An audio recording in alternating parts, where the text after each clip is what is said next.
sorry to sort of barge in here and run this whole thing like this, but I guess, you know, Marcia wanted to do this, so we happen to be in the area, and so here we are.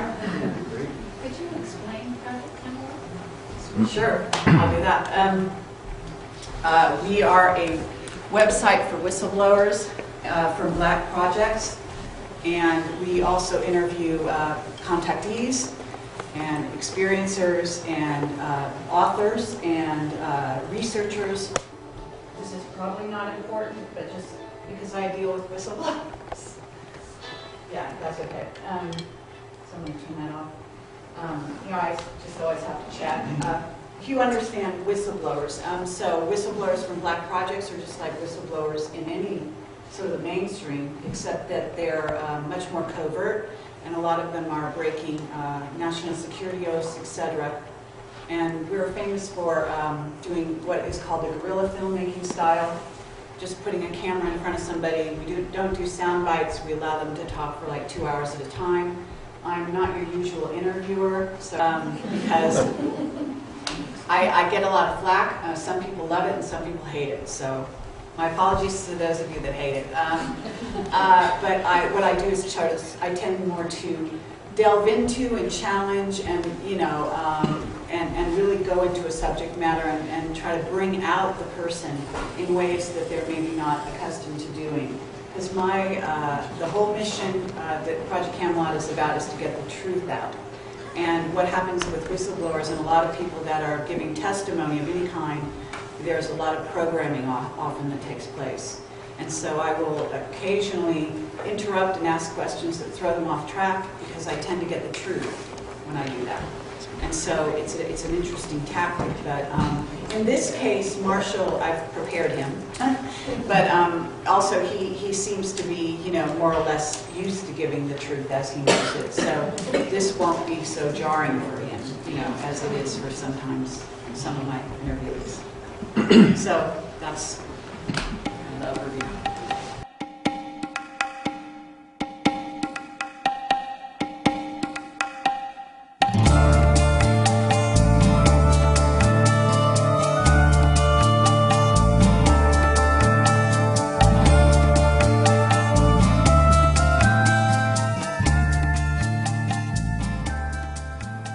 Hi there, I'm Carrie Cassidy from Project Camelot, and I am here with Marshall Vian Summers.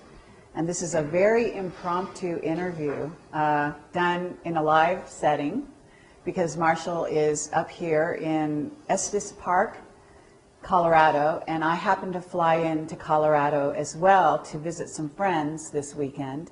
And I have a friend who's in attendance here who has sort of arranged this to happen, and we happen to be in the area, so I thought, you know, why not? And I am familiar with Marshall's work.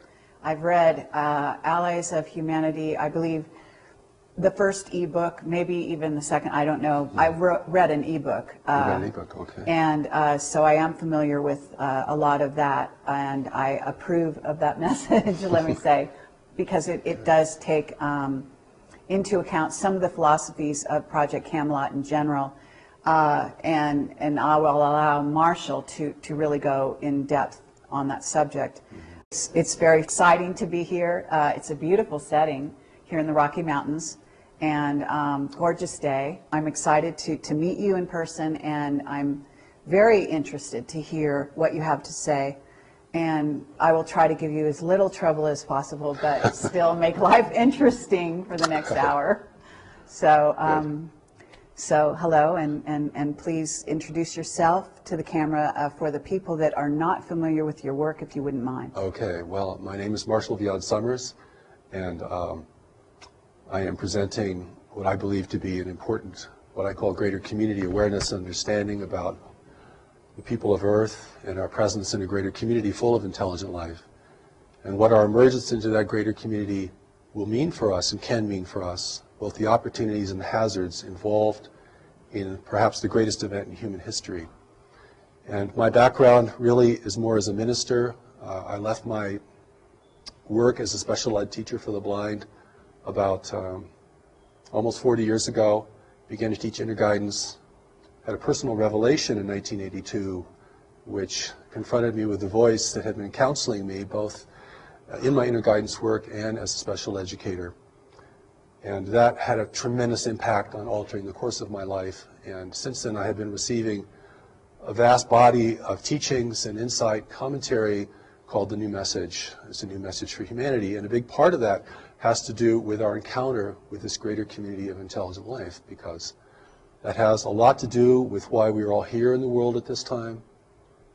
But we as terrestrial dwellers do not yet have the wisdom, or nor the perspective, or the insight enough yet to be able to comprehend this greater community sufficiently so that we as the native peoples of the world do not make the kind of critical errors that the native peoples in the past have made regarding their first contacts with explorers from beyond.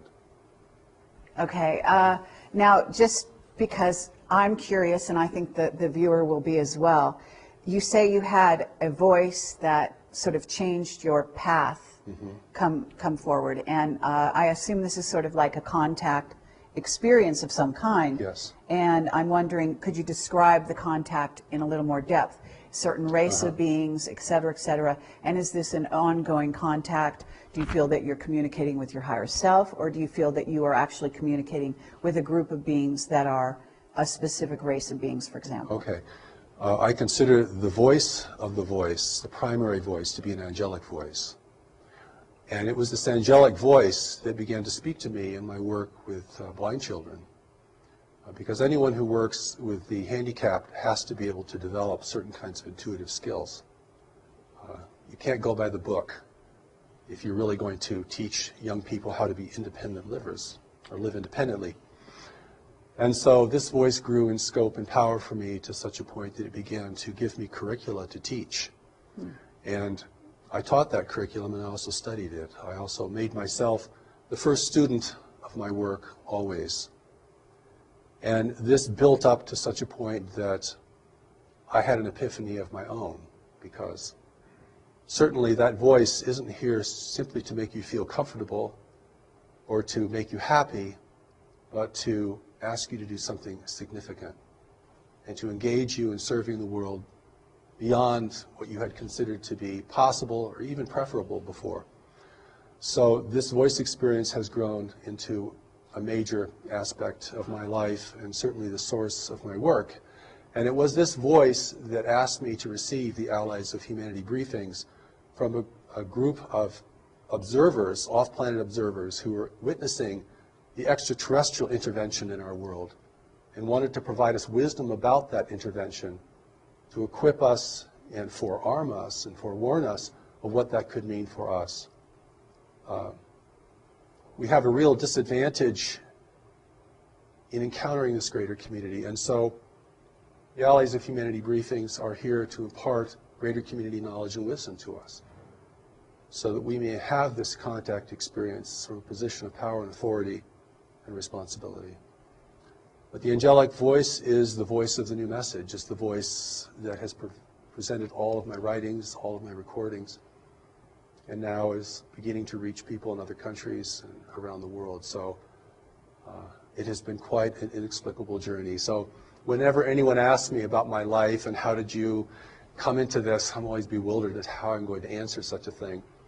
And I think you understand this, because anyone who is connected beneath the surface of the mind, what you could call the higher self or the deeper self, begins to live a much more inexplicable life. And I know many of your readers and viewers understand this and experience this, as do the people who are gathered here today. I guess I'm a little confused in terms of when you call it an angelic voice and you say the Allies of Humanity material that you were given. Yes. Did that come from the angelic voice, or did it come from another group that was then communicating to the angelic voice? Is there some kind of relationship here? Well, yes. The Allies of Humanity briefings are briefings from an extraterrestrial source. It's an authentic off-planet communication that I was asked to receive.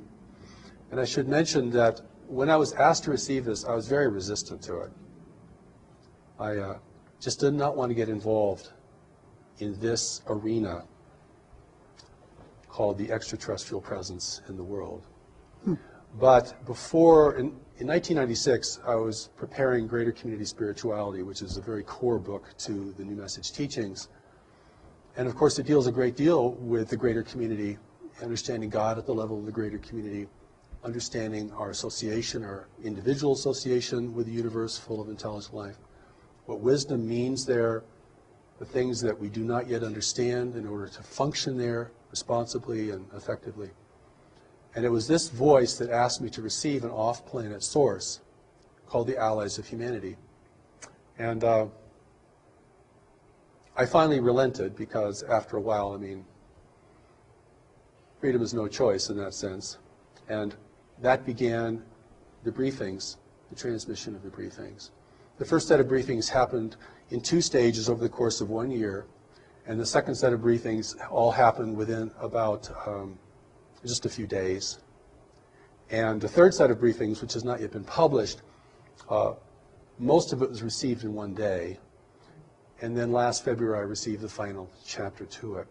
And there's a story behind the Allies which is pretty interesting because they're really operating as spies here in service to us because they represent free nations in our region of space. And freedom is rare in the universe, and particularly in our region of space. So we know from our worldly experience that free nations don't get along very well with unfree nations. And there's always a dissonance there and a difficulty. And so the world is now really being intervened by races who are here to take advantage of this world and of our position in this world. And the Allies' briefings warn us about this, that this is premature contact, that humanity is not ready for contact. We do not have the social cohesion, we do not have the worldly wisdom. We're not prepared for this kind of engagement with races who can be far more clever and effective than we are, and who can exert much more control over the mental environment, a reality that we're only just beginning to understand. And so the briefings are really here not only to warn us, but to encourage us. Because what I see in the world today is that individuals and groups of individuals are losing confidence, not only in themselves individually, but in human institutions, human leadership. And of course, we all have good reasons to doubt human leadership. But this erosion of confidence in ourselves and one another sets the stage for the kind of intervention that is occurring in the world today, which is not a military intervention. It's an intervention of persuasion and dissonance, and it's manifesting itself in different ways. And so it's very important for us, particularly for people who have a spiritual grounding, who are focused spiritually, because we can make some very critical mistakes in assuming that whatever happens to us is the right thing to happen to us. You've heard these kind of platitudes. Mm-hmm. We're right where we just need to be. God gives us whatever we need. We can handle whatever happens. These are the kind of ideas that can really get us in trouble in engaging with the complexity of life, even as it's manifesting in our world today. Okay, well, very true words. In terms of the way the briefings came to you, can you describe how they came to you, like literally the physical way they came to you, and whether or not you say they came sort of through this this particular race or a group of races, and I'm not sure which, and whether or not they manifested to you interdimensionally, physically, or whether you were, you saw them in, however it was for you. Okay, well, because a lot of people have different question. Experiences in that way when Certainly. they get telepathic information from other beings, other races, which may or may not be authentic, Right. and coming from source and so on and so forth. So can you describe sort of the nuts and bolts of that, and then we'll get into the context of the certainly. material. Well, I'll hold this in contrast to the experience of the angelic presence, which is a tremendous presence. In fact, for me, it was so tremendous that when I really was able to face it completely, it had a kind of devastating effect on my life. It wasn't a sweet and comforting kind of experience. It was more like being blasted by radiation, and it certainly created a shift in me. And so I hold that kind of experience, which is a tremendous experience presence, will fill the entire room You can't think of anything else. You can't do anything else. I mean, it's overwhelming. And if you have not learned to recognize what it is, you might think it is a terrible thing that's happening to you. You might be terrified of it.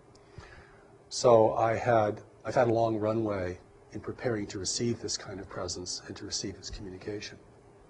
But the allies, I did not meet them personally. They've never visited the planet. They've never been on the planet. And they make it very clear that the real allies of humanity are not here and will not come. We can talk about why that is so from an ethical and practical standpoint. So my experience with the allies was like hearing a voice on a very long distance call. No personality, no presence, something far, far away. Because they were far away. I mean, even positioned in our solar system discreetly as they were at the beginning, they were still very far away. And so this was a divine connection that is free of mechanical interference or interception. It is something we don't know how to create. I don't know if anyone knows how to create this. And so there could be no interference from the intervention itself and no interception. But for me, it was a very faint experience compared to the experience of the presence. So no dramatic meetings, didn't get on any spaceships, didn't travel around the galaxy. I didn't do anything like that. And yet the emphasis on my receiving this was so strong. And had that emphasis not been there, I'm sure I would have just dismissed it as an errant kind of experience or an annoyance. Or no, I don't want to do that. But it proved to be very important, and I recorded it in my voice, and it was transcribed. But when I read the Allies of Humanity briefings, I know this is not coming from me. And I think especially notable in the Allies is the regard it has for humanity. A seeming regard that's much greater than I think most of us have for our own selves as a race. I mean, we're a pretty clumsy, violent, and disorganized race. Collectively, we might be fantastic individually, but collectively we don't make a very good show in our local universe. And the Allies do comment on that. But for me, the engagement was very, very subtle. But when I locked into that, it was quite strong. I mean, the words flowed, the feeling flowed, the kind of beyond words you would hear in a communication had real power and efficacy, and certainly affected me, affected the people who were the first to listen to these. But it's just my voice. Whereas when you listen to the angelic presence speaking through me, you're hearing a totally different voice. I mean, it has somewhat like my voice because it's using my body as a platform, but that's clearly not me. In fact, we listened to one of the recordings this morning in our conference, which we call the encampment, and I listened to that voice and I thought, I wish I could talk like that. I really do, and I mean that. I've tried and I can't do it. You have a 40-minute presentation, it's word perfect, every sentence is powerful, the inflections are perfect, nobody can figure out what the accent is. I don't know.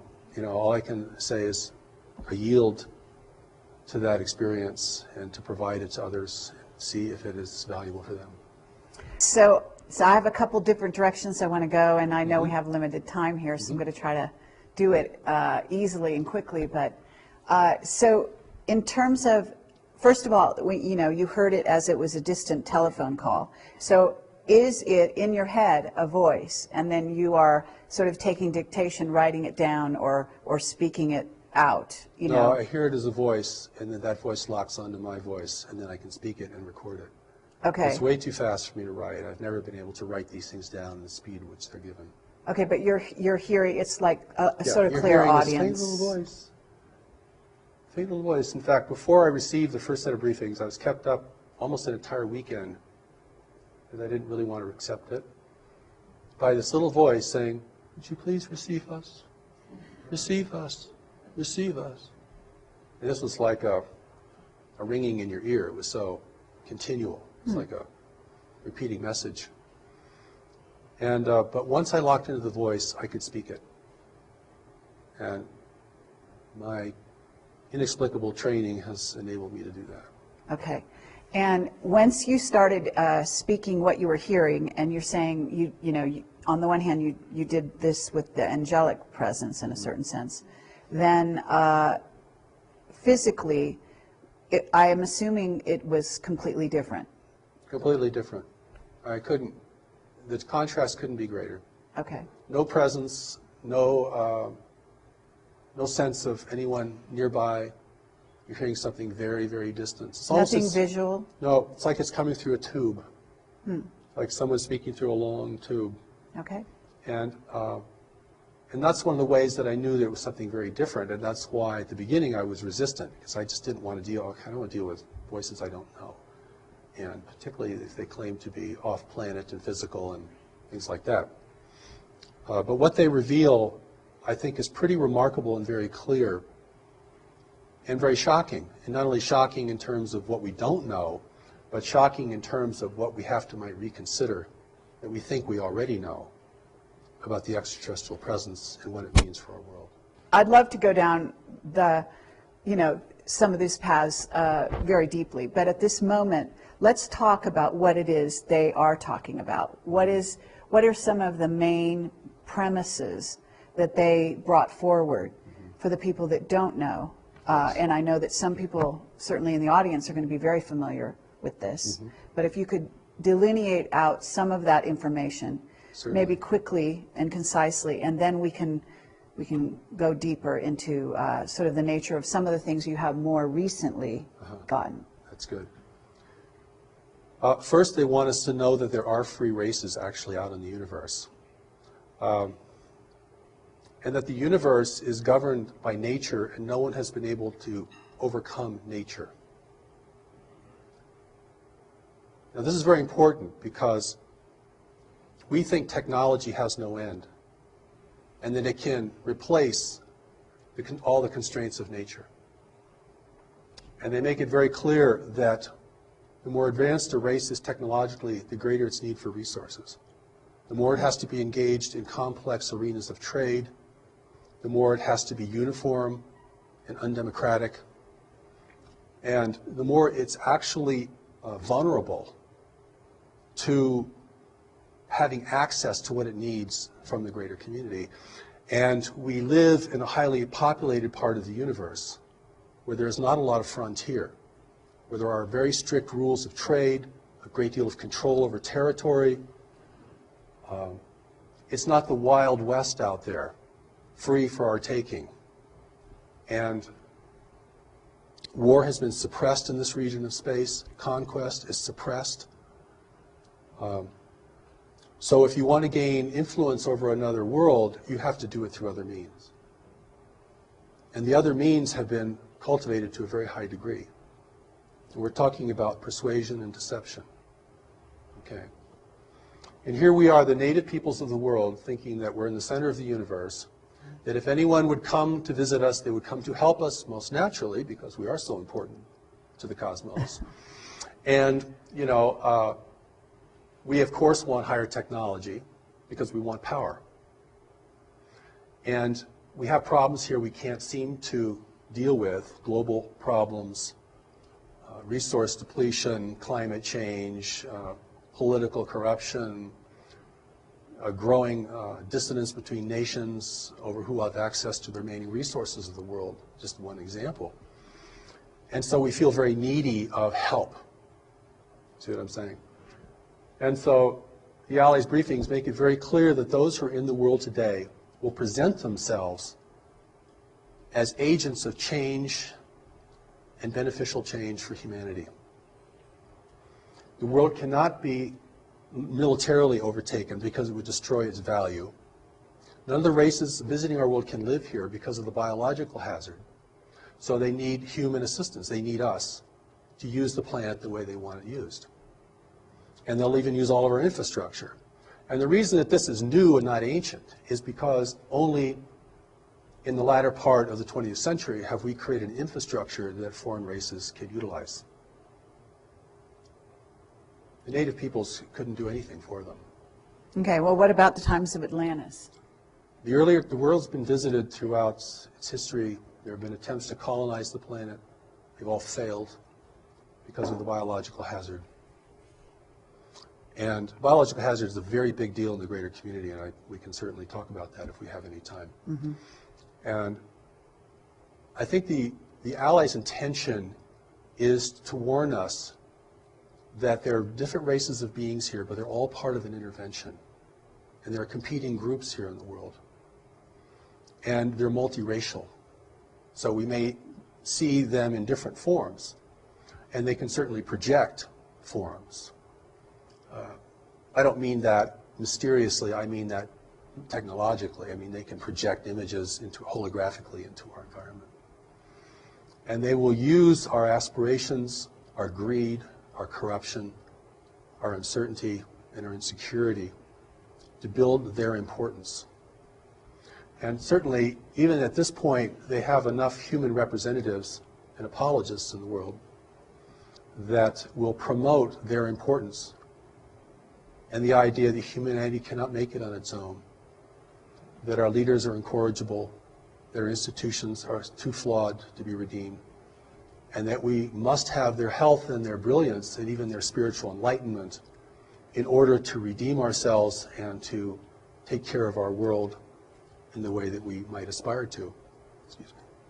No problem. Well, that is clearly what they want to persuade us of. I understand. Now, what we don't understand is what constrains the intervention. People say, well, if they want the place, they should just come take it. I mean, if they're not taken by force, it means they're probably not violent, or they're probably not here to harm us in any way. But see, there's so many missing pieces to this puzzle that we can't add, that I think the briefings attempt to add in the most clearest and lucid manner possible. I mean, you know, your 10-year-old could read The Allies of Humanity and get it. Okay, so it doesn't require a highly sophisticated notion of dimensions or dimensionality or spiritual dimension or political astuteness in order to read the Allies briefings and realize what they're telling you. Is they're telling you you're facing a subtle invasion that is not here to destroy you but to utilize you, and will use your strengths and your witnesses and your adaptability to this world, which they do not possess, in order to establish their own agenda here. Their agenda here being that they want resources. They want resources. That they also, but they also want to inhabit this world. It appears. They don't really want to inhabit it because they can't. All they can do that is through genetic manipulation. But even genetic manipulation is a very time-consuming and difficult task. And that's why the intervention has taken a very slow pathway. It just happens to be the most effective way to ingrain yourself in the consciousness, in the biological reality of another race. Okay, and at this point, you're talking, do you want to talk about the various races that are involved in this sort of covert invasion? Or, you know, do you want to delineate out some of those races? Because obviously there are many, and we can't, you know, we can't list all, you know, 57 or more, because those are, you know, some of our intel that tells us that at least 57 races, but quite possibly more. That's right. And do you want to, at least for the listener, because I know that you're using terminology just in your phrasing, that if people aren't quick and don't already have a background in this, they might actually have misunderstood what you said, because you'll say foreign, and they may think, well, you know, we're in the United States, maybe he means France, you know, and I, just because, you know, I catch it, because obviously I'm used to thinking along these lines, you know, but what I'd like you to do is, we're talking about an invasionary force, because people are very sort of hyped up on the notion that, oh, maybe we'll be invaded sometime in the future. A lot of movies bring that possibility forward. Certainly. But the fact is, we've been invaded, and we're being invaded as we speak by all of these races that you're describing. And so let's name some names, if you don't mind, just briefly, before we move on. Well, first of all, there are no names given in the Allies' briefings. They do not describe where they're from because they want to protect their free Yes, I worlds. noticed that. They also do not describe in names the races who are here because it would be meaningless to us, or it could certainly generate a lot of fantasy and speculation. What is important to us is to know that those in our world today are resource explorers, and they are working beneath the rules or around the rules of engagement that are established in our region of space in order to have access to our world. If it appears to outside observers that their presence here is not resisted or denounced, then they have, within the rules of engagement in our region of space, they can be here without setting off alarms to their competitors or establishing official oversight problems. The official oversight is there's no government ruling the universe, but there are governments ruling trade. And trade rules everything for advanced nations that are interdependent with one another. And that is where the control is demonstrated. Advanced intergalactic nations. Yes, intergalactic. Advanced nations. And there's so many things here that, whenever I talk about this, I have to kind of paint a picture in the background because the picture is very different than what most people think today. We either think that the off-planet intelligences and races are either very demonic or very angelic, or we think there are good ones and bad ones. There are good guys out there who are going to help us, and there are bad guys who are not going to help us. The briefings themselves kind of set the record straight that in order to create an unambiguous situation on Earth, those potential groups who were visiting at earlier times are not here because we don't have the ability to discern, we don't have the subtlety or the insight to discern friend from foe. You cannot tell an ally from an adversary unless you're very skilled in the mental environment. Mm-hmm. Very intuitive, very insightful, literally a seer. Mm-hmm. Okay. Because they're presenting themselves as the saviors of humanity. Mm-hmm. And in the background, they're taking people and never returning them. In the background, they're building a new human. Not to replace us, but to determine our direction. I'm often also asked, and I never like these questions very much, but I'm often asked, is our president an extraterrestrial or as our leaders?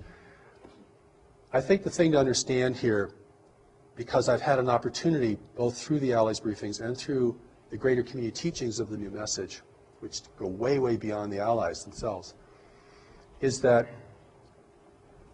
those individuals that are being prepared to be in the world are here to advise the leaders. Mm-hmm. They're psychic, they're powerful, they're brilliant. You can recognize them if you have the eyes to see, but most people will not recognize them. Mm-hmm. They're not in positions of leadership, they're unaccountable to the public, you will rarely see them on camera. This is how an intelligent race gains ability and influence and control without the people knowing it. Certainly, because they don't realize they have somebody to rebel against. That's right. They think that they are in alignment, mm-hmm. at least those that are following that particular right. person or group. Okay, so we have also, you made an interesting statement a ways back in which you said that in this area of I guess you said the galaxy, mm-hmm. they don't allow, there's a lot of control and they don't allow war. That's right. And what I got was an overt war. And I wish you could talk about that a little more because that's an interesting statement. And, understanding in when I'm talking to you is what I have is a body of knowledge that comes not only from my own intuitive information, mm-hmm. but also from the contacts, the whistleblowers, and the people that are feeding me information behind the scenes. So I have gotten some descriptions mm-hmm. that dovetail, if you will, some yes. of the things that you're saying. Yes. And, too strong a way to put it would be evidence. But I certainly have witness testimony that would maybe substantiate some of the things you're saying. So what I'm trying to do is find out whether or not they reveal themselves or they reveal more about this picture. So when you say that there's control in this area of the galaxy, who's in control? And if there's no war, in a sense, we know there's a war. Certainly there's a war spiritually. Oh, very much so. And so, but there are ways that this so-called war manifests, and it sounds like there's limitations in the way the war can manifest in this area of the galaxy. Limitations is a good word. Large nations, if they become involved in networks of trade, have great influence over each other. And it's a very competitive environment. The universe, our universe that we're going to have to deal with, isn't a big frontier with a bunch of uninhabited Earths out there that we can go migrate to when we've just completely used up this one. I mean, and this reality is a very competitive reality. And so the skill in mental environment, the skill in persuasion, the skill of seers, the skill of things that we might hold to be very spiritual but now have been used or are used in a very mundane and even invasive way are used a great deal. I mean, once the rules are established, everyone figures out a way to get around them or to skirt them or to operate within them effectively. And of course, we're like the young child that goes into the big city. Now, we don't know anything about the social reality, the political reality of that metropolis. And it's our naivete and our innocence that makes us probably endearing. I think you get this sense of endearment when you read the Alley's Briefs. They really think we're very sweet, actually. But they also indicate that, you know, some things we don't know that could destroy us. Mm-hmm. And not having any idea of what the reality is beyond our solar system is a tremendous disadvantage. So those forces in the world today are not, you know, operating in a military sense, but they're infusing themselves into the hierarchies of religion, government, and probably even more specifically or more greatly in commerce.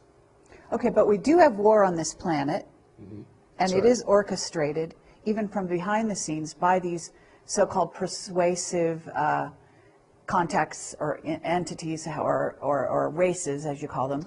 But there's also, from what I understand, there's also literal war taking place in the solar system and outside the solar system between some of these races. And yet you're saying there are limitations. So I guess what I'm curious about is not so much what's allowed on Earth, although certainly that's part of the question, but what is allowed in, let's say, what's allowed in our solar system? Because I've gotten information as to certain groups that are actually maintaining what you might call, what they call outposts on the edges of our solar system that either allow some craft in or don't allow some craft in. In other words, kind of maintaining trade routes, if you will. Well, there's supply routes for those who are here, and this is the complexity that gets really difficult because different nations have been contacted by different groups. And certainly, I'll say a few things that might shed some light on this. One is, if you want to gain ascendancy in the world and have your presence be the most trusted presence, then you have to weaken the strongest nations. And one of the ways you weaken a strong nation is by engaging it in intractable conflicts. And then begin to erode the confidence of its people in that nation. This is very much about persuasion and acceptance, okay? I make this emphasis about war because our whole orientation to space is war. Mm-hmm. Star Trek, Star Wars, War of the Worlds. Right. This is where we're coming from as a people. We think the universe is just another big battleground between empires and freedom fighters and all this kind of stuff, which is a total projection of, you know, our reality here on Earth. Mm-hmm. But the truth is, we're facing a non-human universe. And that alone is enough to give people chills. We're facing a universe that does not value human values. But we're also facing a universe that, like every other creature, requires resources to live, has to deal with competition, has to deal with provision, has to coexist with others. So our emergence into the greater community is an emergence into a much more sophisticated and complex environment. And we're going to emerge into this greater community because we can't stop. It's happening, not because we're going out and finding out what's out there, but because what's out there is coming here. Not all of what's out there, but some of it. The briefings also indicate that there are very few worlds in the universe who know of our existence. That's an Because interesting statement. those who do know keep it a secret. Fewer competitors. Or the freedom-loving races certainly don't want anyone to know because freedom is rare in the universe, and you begin to promote the idea that there's this beautiful virgin world down here being despoiled by its native peoples, its stewards, then you're going to have a lot of intervention. You know, it's in the, this is the Ali's briefings talk about this, as well as the New Message Greater Community teachings, is that we're following a very normal path of self-destruction. That most races that become technologically endowed begin to outstrip their world's resources and are usually engaged in the greater community not because of their explorations, but because the greater community arrives, offering gifts with their secret plans. And that's how the inducement, that is the inducement. The inducement is not just to be a conquered people, because we'd resist.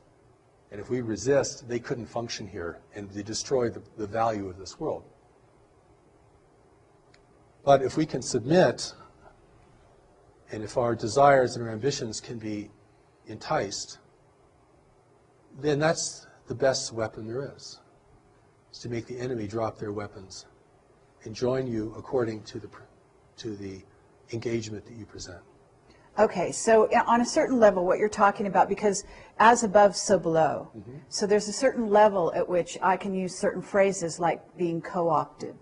So if I'm here on Earth and I have a corporation and I co-opt the opposition by bringing them on board to my agenda, or even a portion of my agenda, and not tell them about my hidden agenda, then I'm co-opting them because they're, you know, if I'm Coca-Cola, I get them to, you know, to drink my Coke and maybe make a great deal with them. And if they're a lesser power, you know, a lesser powerhouse, corporate speaking in the world, then they come on board and they think, oh, they got lots of bells and whistles and they get to be my so-called friend. But in reality, that's not really what's going on there, right?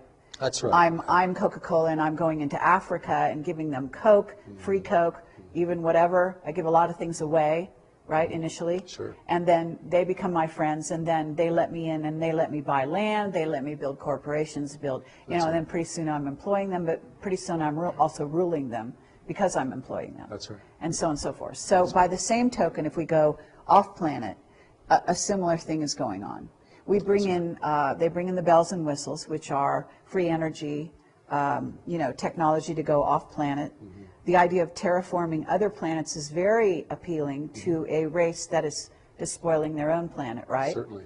So there we have techniques to go off planet, to make going off planet more easy, and also to inspire them to possibly go to other worlds where they can then create a safe place, especially under the juncture of where we are now at, where this world is not only on a precarious road in terms of being spoiled by technology, but also by our misuse of technology, but also by earth changes that are imminent and beginning to happen. So that in that scenario, and then some of our black projects have what it's called, you know, Project Looking Glass, and they have future technologies that can see the future, or potential futures that have more potential of happening than other potential futures, and then that gives them the upper hand. Certain countries on this planet, the upper hand, so they can conduct businesses in a certain way to go in alignment with a positive agenda towards the future that looks like it's more likely going to happen anyway. So they're planning for a you know, for a certain scenario, and the scenario involves earth changes on the one hand, it involves rolling out a sort of population elimination agenda on another, and then also sort of this resources trading establishments with various races off-planet, to where these alliances have been made and built and kept up with the promise of greater benefits for the future, whether it be China's dealing with one race and told they're going to get benefits in the future of this, that, and the other, and ultimately they'll be the new rulers of this earth if they do play ball.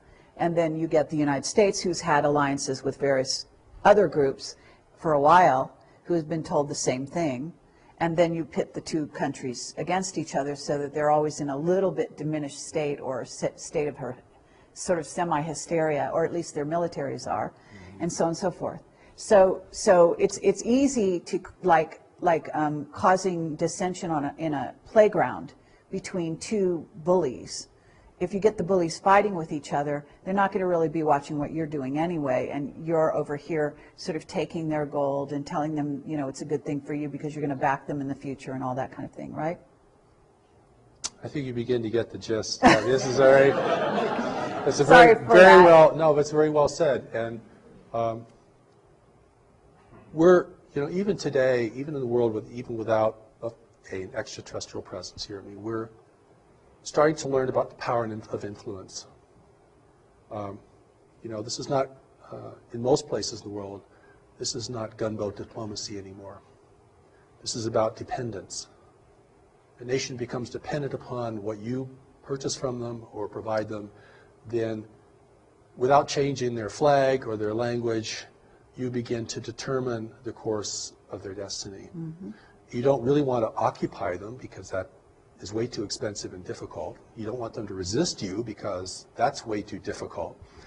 And this is beginning to give us a picture of how nations influence one another in a greater community where the level of sophistication is much, much higher and where the psychic abilities are much higher. So I always want to take this into a larger arena of life, and also I hope we have time to talk about what the connection is to our core spirituality, because we are in the world today for a purpose, each of us. We're here to be in a time of transition and danger in the world. You know, the greater community, certainly many people feel connected to it anyway for reasons that they probably can't explain very well.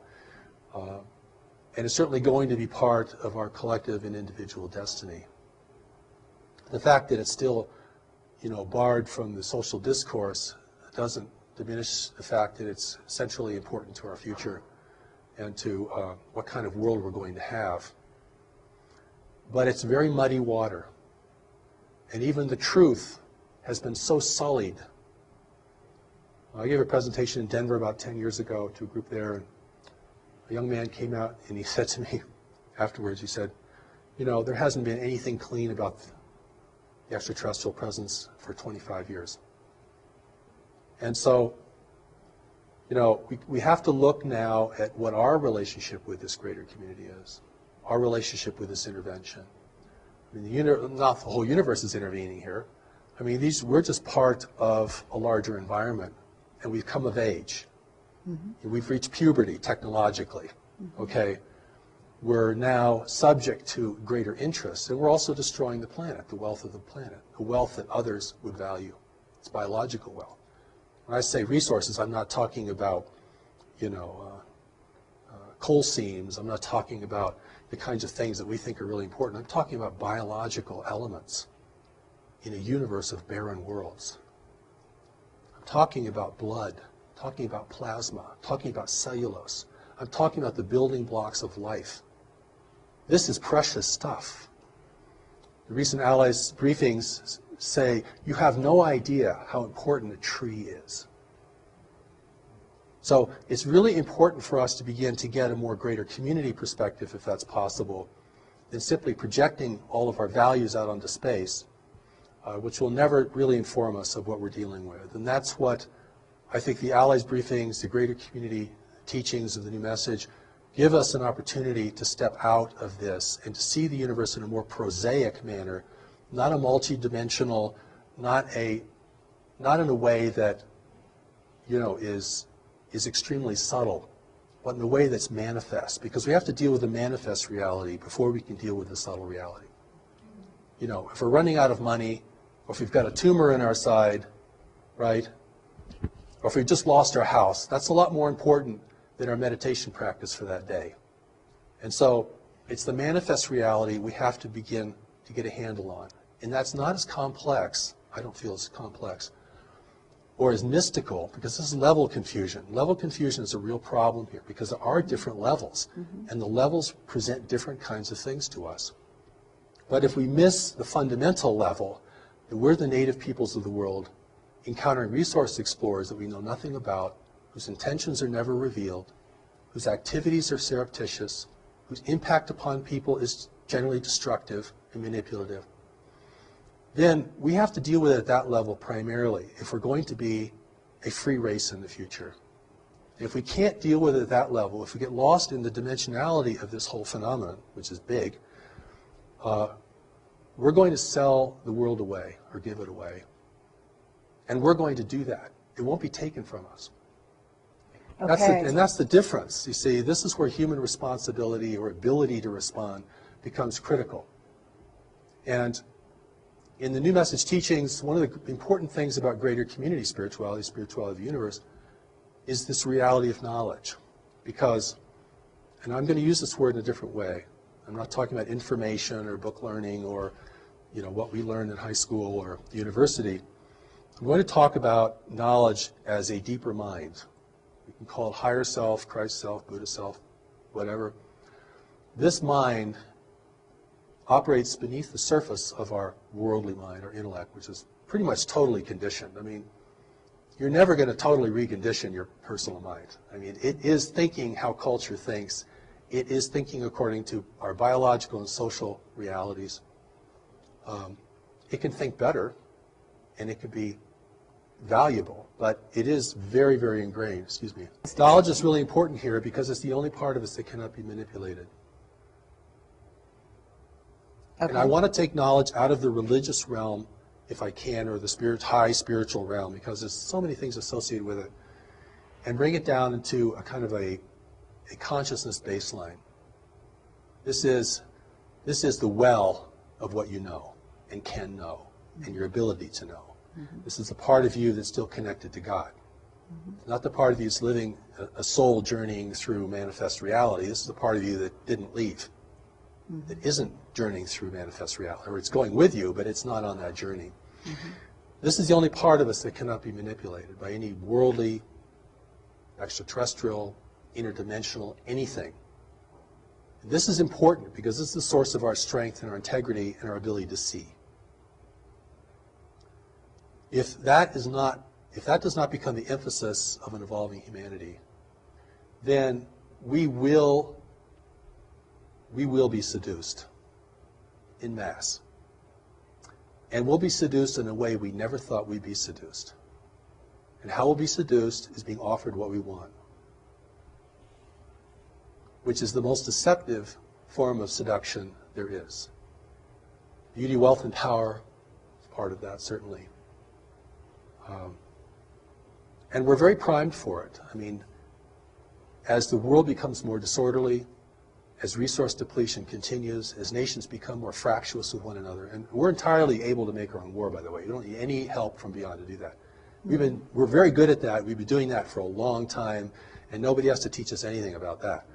But the wars that we become engaged with, particularly in larger powers, do have a purpose for the intervention.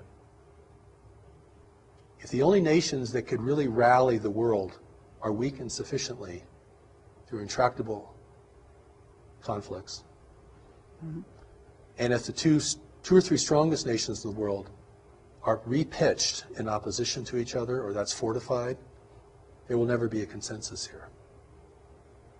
And that doesn't take as much intervention as you might think. Because everything that happens that we do is a result of our decision making. And what influences our decision making is what informs our decisions. And this is where the power of knowledge becomes centrally important. And this is where our spirituality isn't just a wondrous place to be, or a place to escape into, or a coping mechanism for dealing with a harsh and incomprehensible world, but becomes the traction for really being powerful here. and insightful and beyond persuasion. And this is the part of us, amongst other things we have to develop, that's very core to our success, in my view. The Allies briefings talk about this.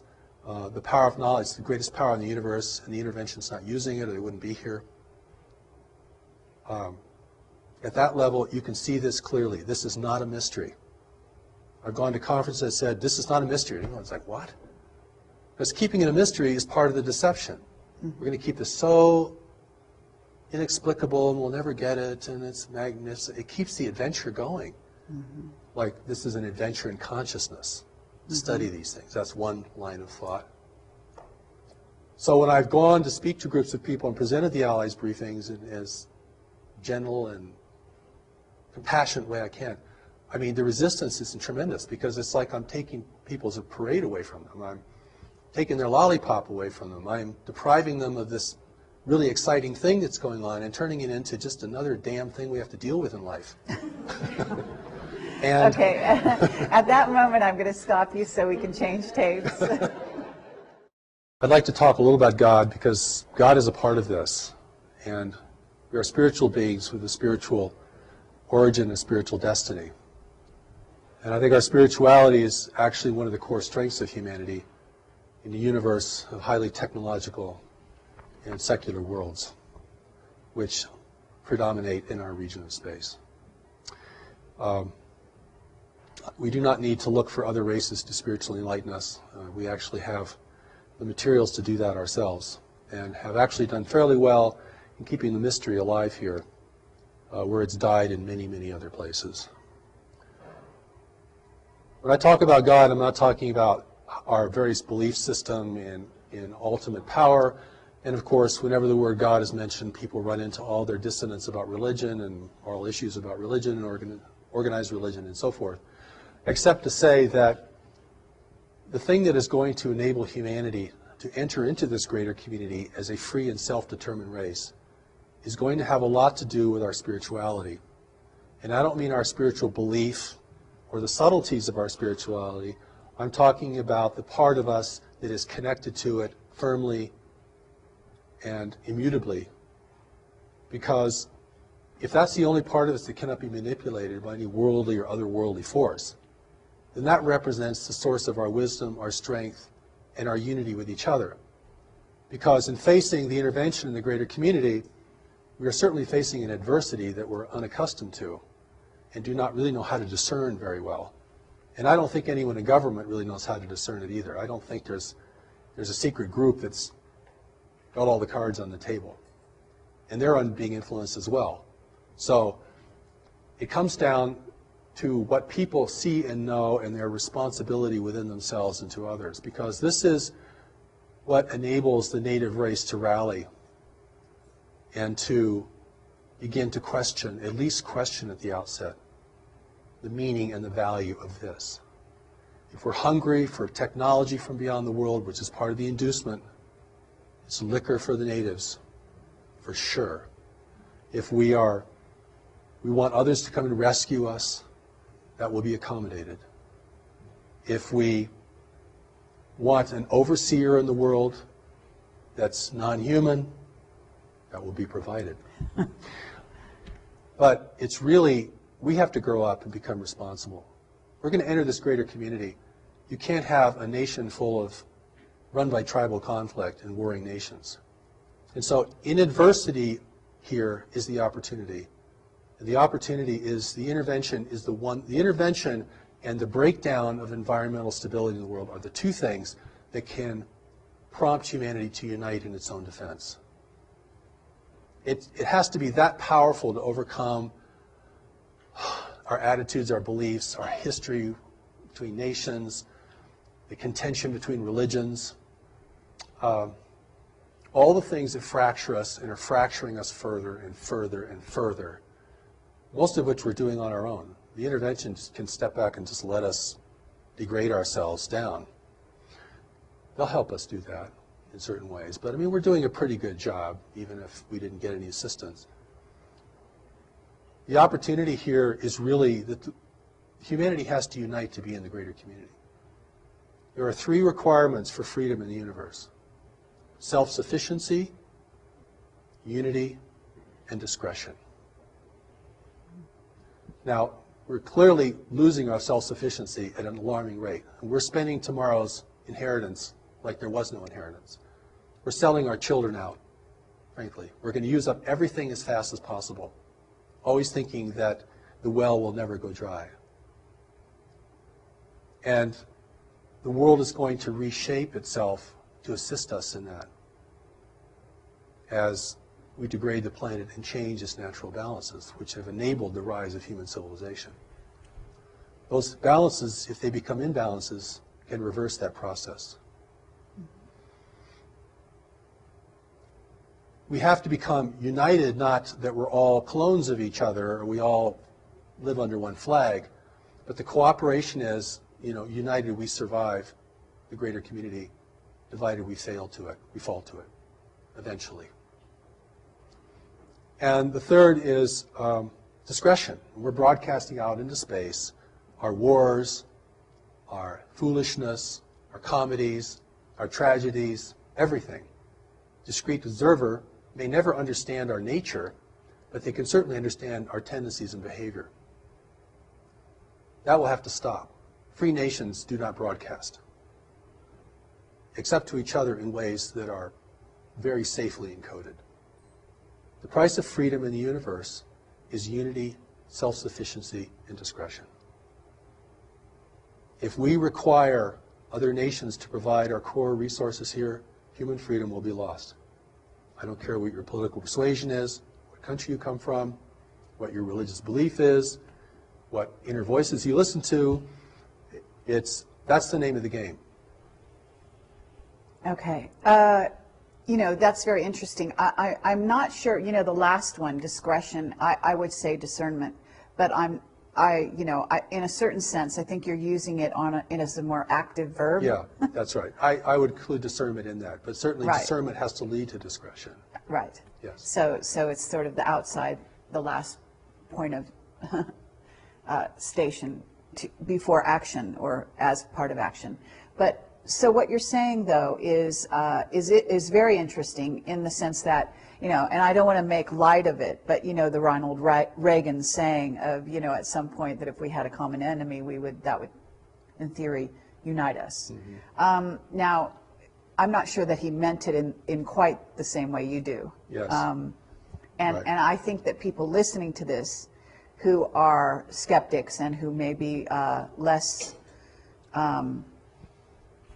sort of willing to accept any of your message might sort of look at that statement in that way. So is there a way that you can address that in the sense that if you were talking to the people that sort of love to go off on that Ronald Reagan quote, Right. Yes. what would you say? Well, I first would say that people are terrified of human unity. I mean, I've spoken to conspiracy groups before, and human unity is just a big flag. It's a red flag. When I talk about unity, I'm talking about responsible management of the planet and cessation of human conflict. Not just purely for moral or ethical reasons, but for really practical reasons. I mean, we're going to have to protect the arable land of the world. We're going to have to protect fresh water and renew fresh water. We're going to have to do all this stuff, or we are not going to have a future, or not a desirable one, certainly. And that is part of the reason the intervention's here. The other part of the reason the intervention's here is we're at the threshold of becoming technologically powerful enough to discern it effectively and to communicate out into space that we don't want anyone messing with us. Stay away, please. We're not ready. We'll let you know when we're ready. That's why the real allies of humanity, or races that could become the allies of humanity, are not interfering in the world today, because it's highly unethical for them to do that. Even if they wanted to help us grow and become peaceful and peace-loving, they would have to control us to do that. Or they would just send their wisdom, like in the Allies briefing. They just send their wisdom. They're not sending, advisors down here to encourage us, persuade us. See what I'm saying? There's a big difference. between sharing wisdom with somebody and beginning to control their life or trying to control the life or the outcome. I don't consider the intervention to be evil. I think it's just self-interest in the universe. And we have things they need, and they really need them. So there's a lot of myths here that have to be blown up about, self-sufficiency and free energy, which is a total myth, by the way, in my view. I mean, there's no free lunch in the universe. And even if you could harness free energy, like harnessing the power of the sun, you're going to have to create some pretty powerful technology to do it on a big scale. So you still need resources. Right. Right. So even if the energy is free, in order to capture it and use it, you still need huge infrastructure, lots of resources, all these kinds of things. So it's not really free. See what I mean? Sure. It's not really free. But I want to go back to God, because whether people believe in God, it's important that they know that there's a part of them that cannot be corrupted and has never been corrupted, and that there's a way that that part of them can speak to them and advise them. And this is, you can call it your ground of being, your gut feeling, whatever you might call it within a religious or a general vernacular. There's a part of us that has to advise us. Well, Or you could say to the intervention, can't you just see this for what it is? 50 years of UFO research, can't see it for what it is. Why is that? 50 years of UFO research cannot see this. Oh, we know we're being visited, sure. We knew that 50 years ago. Haven't gotten any further, really. Got lots of sightings, got drawings, and radar, and tons of speculation, and lots of kind of science, pseudoscience, all kinds. But can anyone say, what is this? Well, we're talking about the agenda of the so-called invaders, Right. But what I'd like to get back to this idea of what you're talking about, which is sort of humanity's core essence, if you will, which might be the terminology I would use. But on the other hand, I also noted that a while ago, you related to a soul as not being the same thing as this essence that you're speaking about. And I think that's an important thing to address, because I think there will be spiritual people out there Certainly. that will be concerned at that distinction. That's right. Well, in the way that my understanding has evolved and what's been presented to me over these many years is that don't usually use the word soul very much. I describe it more as a part of us that's still connected to God, that's very wise and looks on everything with much greater discernment and depth. There's a part of us that is disconnected from God, and we live in the part most of the time that is disconnected. And that's almost the price of being in the world. Because if you really had full God awareness, you either wouldn't want to be here. It's way too dissonant. Or you'd have to be here on a major mission, and you'd garner a lot of resistance. And that, in that sense, that's enough. If you know that a part of you is wise and a part of you is not wise, and you can distinguish that on an increasing basis in your own experience, then whatever your religious affiliation or belief or ideology might be, you can relate to this. I mean, people know what I'm talking about. When I've gone to foreign countries and talked about the intervention, no problem getting that. Hey, we've been intervened with for centuries. We're being manipulated right now. There's no pretense of freedom and democracy and, where nobody can affect us because, we're God's chosen race. And people know exactly what you're talking about. I mean, it's just from a different source. Oh, okay. Yeah, I can get that. Sure. And so it's this ability to see, recognize, and know things that's going to be very key. And it's, it's under the radar of the intellectual conversation. And in my view, it ends up in the final hour being the most important thing. Because we're never going to fully understand the intervention, how it works. We might finally figure out its impact on our governments and the way they behave, which I think a lot is being done there. I think on our end of the spectrum, we're putting a lot of things together. And that's your work. And it's very laudable work. It's very important work. Because that's the part of us that's going to capitulate first. And I want to say one more thing about that, if we have time. one of the arguments for intervention is that intervention threatens our economic interests. And therefore, our economic interests, you want to thwart intervention. But it's really the opposite. Our economic interests would be the first to be persuaded. If you can give power no one else has, one little piece of technology which may be a trinket in the universe, if that gives you supremacy in your world, your business world, your life, oh boy, that's unbridled greed right there. Well, I so mean, there is, in my work, though, Yeah. these groups have been bought off in that way. In other words, that's a done deal. They have sold their souls in that regard. So what we're talking about is, now that they've done that, and they've done it in our name, so to speak, whether it be the U.S. government or Chinese governments have made deals with the visitors, okay, for these trinkets, as you call them. So knowing that it's been done, now what? well, I don't think it's a done deal, because there are elements in our government, this is what the Allies talk about. They don't really talk about our government because they don't really know much about our government, except that we transmit everything. Even the government transmissions can be, somebody could sit out there and read just our entire script, you know what I'm saying? There are factions within our government that are aware of the intervention that support it, and there are factions that resist it. Oh, right. So true. this becomes very complex. I mean, when we talk about they've all been bought off, no. Has the government's all been bought off? No. The situation is much more fluid than that. Okay. Or it is a done deal. And we're just, Depends who we're underlings talking that are about. just going to complain and revolt and, make a lot of noise, and nothing's going to happen. The situation, the outcome has not been determined. Okay. And this is very important. Otherwise, you're really going to disempower people.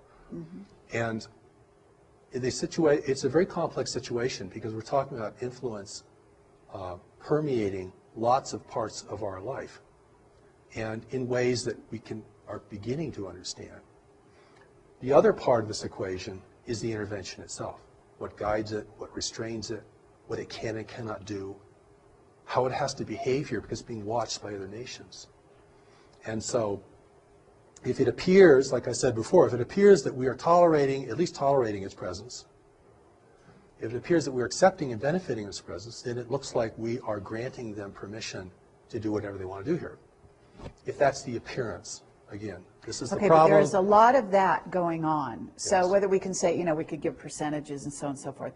But the issue that I'm kind of trying to get to is that if we have a faction, and we're certainly aware of what we call white hats in the government around the world, who are not willing to cede sovereignty, whether it be of nations or individuals, to these visitors, whoever they are, regardless. Then at that point we have, in a sense, allies of humanity in our governments and in the powers that be, so to speak. And so given that we have that, then what is the next step? Because, there's a level at which individuals cede their freedoms, okay, and that has to do with how they interact with visiting races, and then also with governments and so on. And then there's a level at which governments cede their rights and so on. So at what point do they pull back, and how do they pull back? Because you're saying, in other words, if it's allowed on a certain level or tolerated, as you put it, then they proceed. So how do they say stop? And what is the terminology, what is the means, what are the methods in which individuals or governments or representatives of governments say to these beings, say to these invaders, stop? Or how does it communicate it to stop? I mean, if there's appearance of resistance here, opposition and resistance, that's powerful. Even if it comes from, the public. See what I'm saying? We don't know who's a white hat and who isn't a white hat in the government, and certain people certainly are, we can suspect in other ways, but it's what are we going to do? Right. What are you going to do? In your position, you have influence and can present many things to many people. What can I do? What can the people in this room do? What can anybody do? I mean, the first thing I think we have to do is begin to recognize this reality is occurring, and we have a responsibility to deal with it. If we think it's all going to be our government that's going to negotiate the outcome, we've already seceded our personal responsibility, regardless of the makeup of the government. I mean, the government may be more deluded than we are, and much more influenced. That's very likely. And so, My view, but and that is, it's really, this is a real power to the people kind of message, you see. And I mean, even if you broadcast on shortwave out in the universe, you know, we don't want intervention. We don't welcome intervention. You know, anything, any demonstration of resistance. You know, I've been invited to speak at conferences, and I'll go to these conferences. I'm the only person who questions the extraterrestrial motivation. Everyone else is completely sold on this. It's groovy, at least some of them are good. And we're going to get into this because this is really exciting, and boy, we're going to get so much good stuff from these people. But we know as human beings that if you want something from someone, you can never discern them. You want something from the intervention, you've already given your power away. You're going to be blind because of what you want, sure. or what you think you need, or what you think only they can give you. And what can they give us? They're not going to give us real technology. We turn into weaponry and probably, you know, destroy the infrastructure of the world. They're not going to give us spiritual wisdom, or we wouldn't want intervention. They're not going to give us, you know, high integrity, because if we had high integrity, we'd realize we're being messed with and we want everyone out of here. You all go home, please. We're not ready for you. We'll let you know when we're ready. When we establish our own rules of engagement in this planet and our own ethics of contact, then we will see who amongst you we want to communicate with. That's from a position of power and authority. Listen, the Japanese kept the Europeans out for 200 years. And how they did it was they burned every ship that entered their region. Not very nice. But the message got pretty clear. And after a while, the ships stopped coming, right? So, you know, if the Native Americans had done that in the United States, we might have a different nation today. White people would be the minority. At a certain place, someone could say to you that if we are where you say we are, you know, what if I said to you that we are ready? Okay. What if I said to you that the information that I've gotten as Project Camelot is that consciousness on the planet is higher than is given credit for, going along the lines which you even are saying, which the Allied briefings, as you call them, say. And this is something I talk about when I go out and speak to groups, which is the amazing powers that reside in humanity that we don't give ourselves credit for. Yes. The amazing riches and skills and gifts that each and every person bring to the equation here on Earth. And that actually even superpowers are within our grasp. In other words, that this human encasement, whatever you want to call it, is perfectly conceivable for us because of our amazing potential genetically, as a genetic library, have all the skills embedded in our DNA that all the races that visit here have. In other words, they don't have something that we lack. We do have access to those things within ourselves. It's just that we don't know it. We don't develop That's right.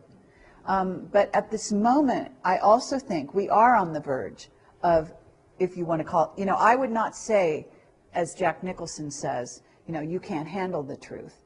Actually, I say we can. And actually, speaking for this, you know, humanity here, I say there is a huge contingent, in my view. They write to us every day. Now, maybe I'm overly optimistic, but I feel that consciousness is at a place where they are ready. And so, just to wrap up, what would you say to them? And I think some of your advice, or the Allies' advice in a certain sense, if you want to call it advice, is very pertinent. Because if we are on the verge and we are ready, then what's the next step? I would say that we can be ready, and we're not quite ready. We have, as you mentioned, we have the resources to be ready. We know more about this planet than any other race in the universe. We're the only race in the universe who could survive here successfully without a great deal of adaptation. We know more about our nature than any other race in the universe. We know more about our history and our tendencies than anyone else in the universe. And that if other nations want to help us, they should share us their wisdom about what life is really like and the pitfalls and dangers of functioning in a greater community. So my emphasis through all of my work is to empower people to be strong, effective, and compassionate. But we're going to need strength. I put that first, because you can't be messing around in the face of the greater community. This is big time life. And we're still in a very adolescent phase collectively as a race. I mean, we're still very indulgent and foolish, and we're not responsible to the future. We're not saving resources for the third generation out. I mean, we're using up everything. So I think the change in that is a change, not just a change of understanding, but a change of heart, to realize we are the stewards of this planet. If we want to continue to be the stewards of this planet, individually we're going to have to learn some new things. And we're going to have to become really strong and honest and effective in our lives. And this is about individuals now. This is not about going to change the government. I think that's pretty hopeless as the first step. We're not going to get them to divulge their information, because if they ever do, it probably wouldn't be whole or complete anyway. And so, but we do need to learn about the greater community itself. We do need to learn about our personal strengths and responsibilities. We certainly all have to get our own house in order, personally, individually. And that's kind of that's a great starting place, of course.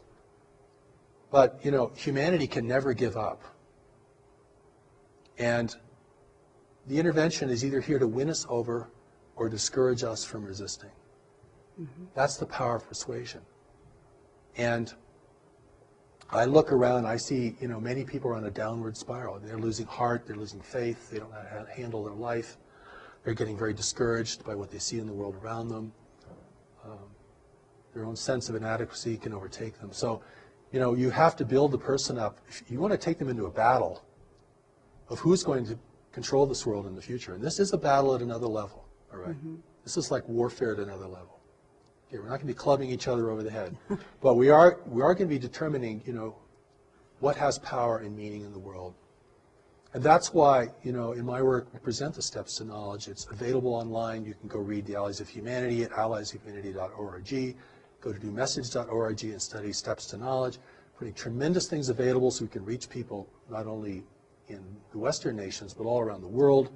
And something like 60% of the planet has access to cell phones now. It's amazing. And so that education and orientation has to happen, because no one on earth is going to win if an intervention is successful here. There are no winners amongst us. The profiteers will be subjugated just like the rest of us in a controlled world. And, we're rich or poor, whatever our race, nationality, we're in this together. This is our world. And we're going to have to really re-earn the right to have it be our world. We have to clean it up. We're going to have to build kind of networks of cooperation even just to do that. So I'm talking about something very expansive, very complex, but the incentive has to be there. And the incentive isn't just for wonderful things. The incentive is also the fear of failure, because we can fail. And there's nothing wrong with being aware of that. We don't have to be terrified of the world to be aware of that. That's just a reality that we know we can fail. And if we understand that correctly without denigrating ourselves, then we know we have the power to rise to occasions. And certainly there could be no greater occasion than this. Thank you. Thank you, Marshall Vian Summers. And I really appreciate it. What I'd like you to do is just give out perhaps your URL for the people listening, and any attending knowledge that they need in order to find your work and to pursue it further. Good, thank you for that. The Allies of Humanity briefings are at alliesofhumanity.org. We're a nonprofit organization. And the first Allies set of briefings is up there for everyone to read. It's also available in ebook now.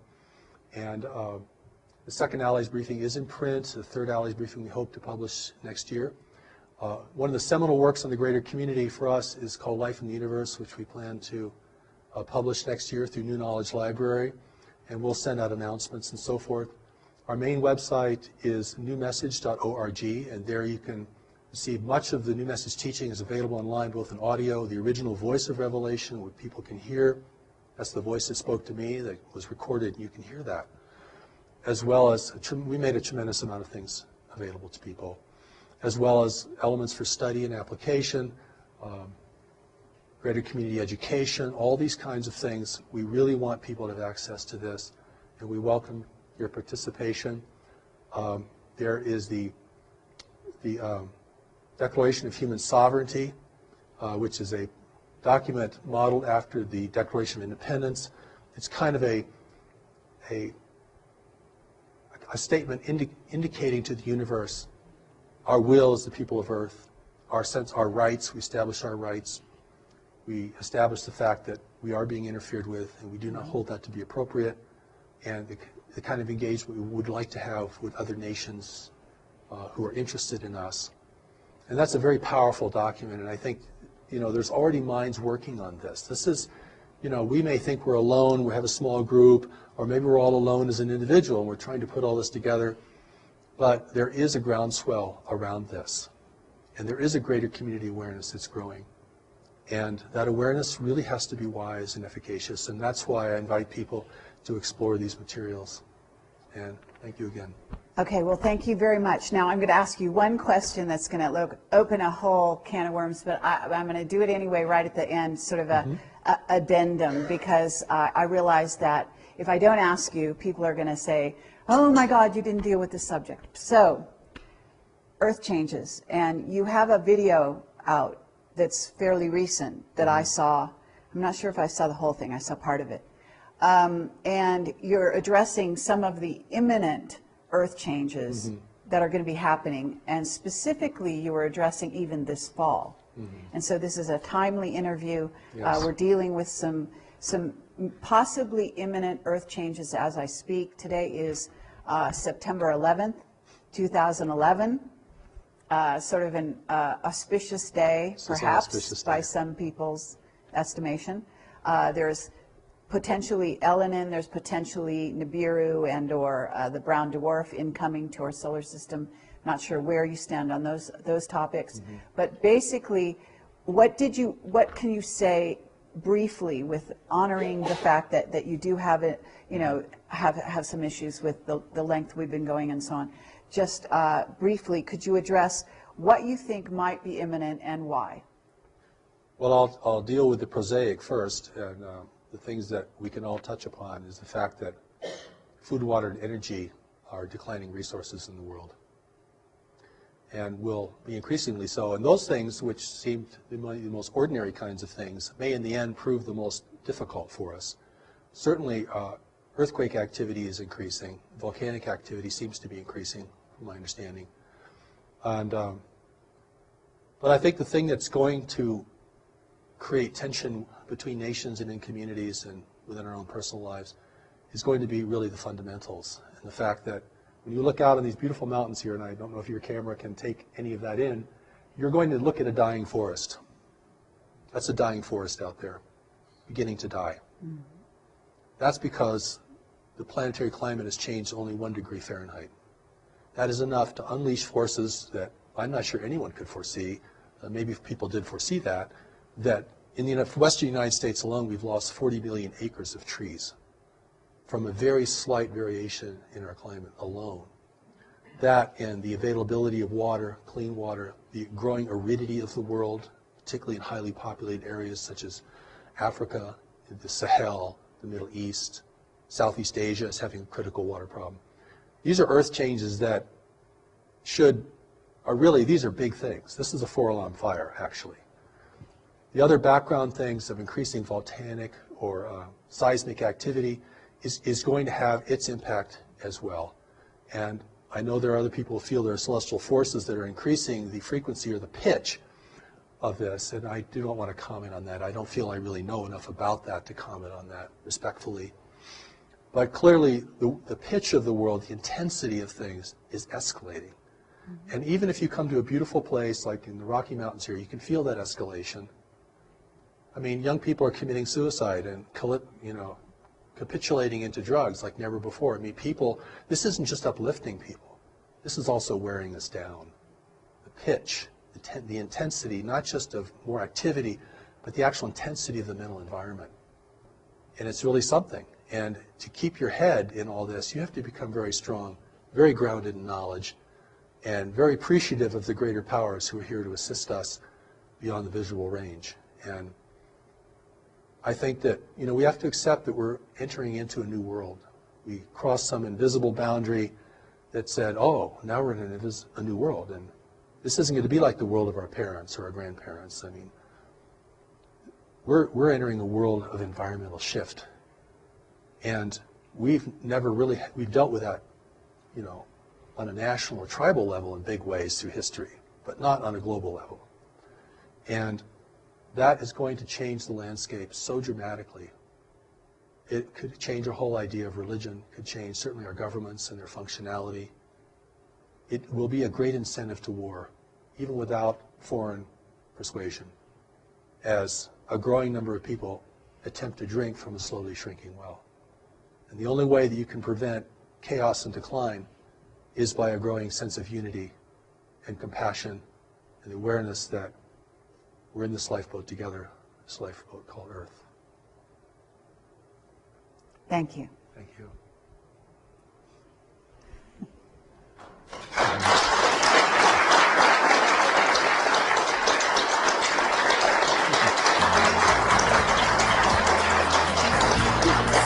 You're good. Wonderful.